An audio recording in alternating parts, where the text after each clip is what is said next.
Hey, what's going on YouTube? It's Jeff again with another Have a Head beer review. I haven't done one in a while, so I thought I'd get back into it. Today I'm going to be doing the Great Pumpkin from Heavy Seas. I don't really know how this works out because it says that it's part of Clipper City Brewing, but then it's Heavy Seas and it's part of their Mutiny Fleet. So I thought Heavy Seas was the special line, but I guess Mutiny Fleet is.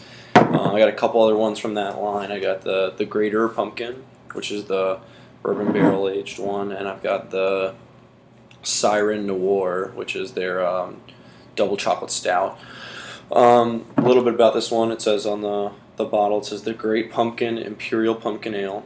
It's got 8% alcohol by volume, and it says beer brewed with pumpkin and spices. On the other side, it says the Mutiny Fleet was birthed by Heavy Seas brewers who were discovered secretly brewing small batches of big beers to amuse the palate of their fellow crew. Since most secrets are best kept bottled up, we're bringing you these big flavors extraordinary, I guess like a pirate, are in 22-ounce bombers.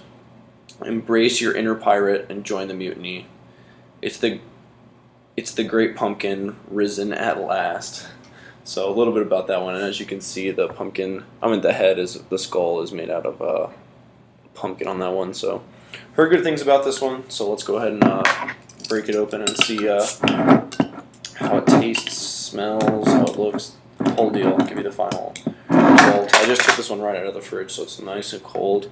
Here you can see on that it's Heavy Seas and got the pirate skull like it usually does.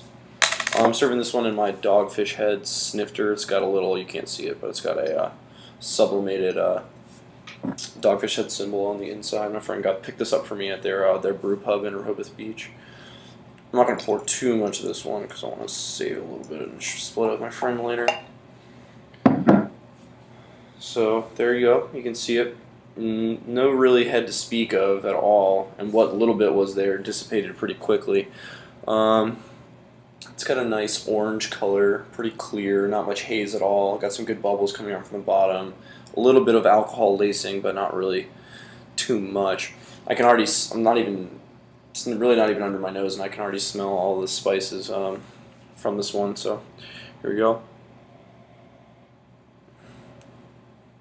Interesting. With most of the pumpkin beers, the spice hits you like in the face with the nutmeg and the cinnamon and allspices and things like that. This one you don't really get that as much.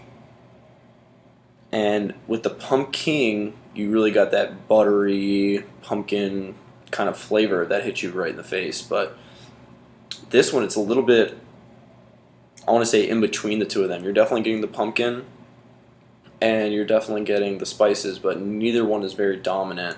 And you're getting a little bit of alcohol, but not really too much. It smells pretty good. All right, let's see how it tastes.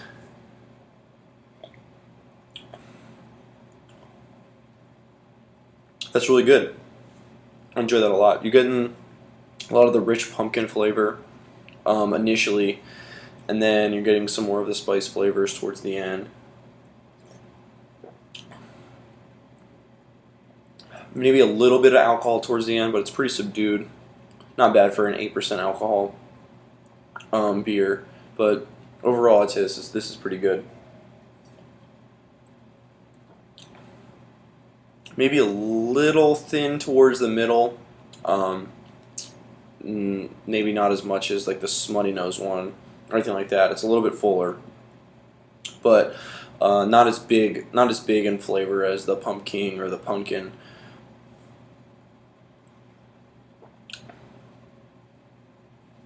I don't know. It's got kind of a weird spice note that you're getting towards the end. All right. Well, let's let this warm up a little bit, and then we'll come back and give this a second opinion. Okay, and I'm back. It's been warming up for about 20 minutes now. So let's see if there's any differences.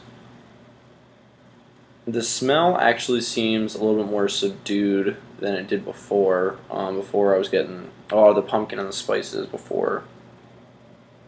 And I'm definitely still getting the I guess I'm still getting definitely still getting the spices.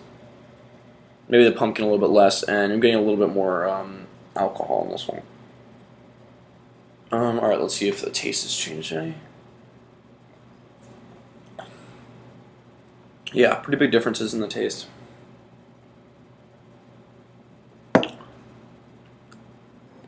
Yeah, say initially I'm still getting those spices in the pumpkin. It's got a kind of a weird aftertaste. I can't really put my finger on exactly what I would call it, but the alcohol is definitely a lot more present.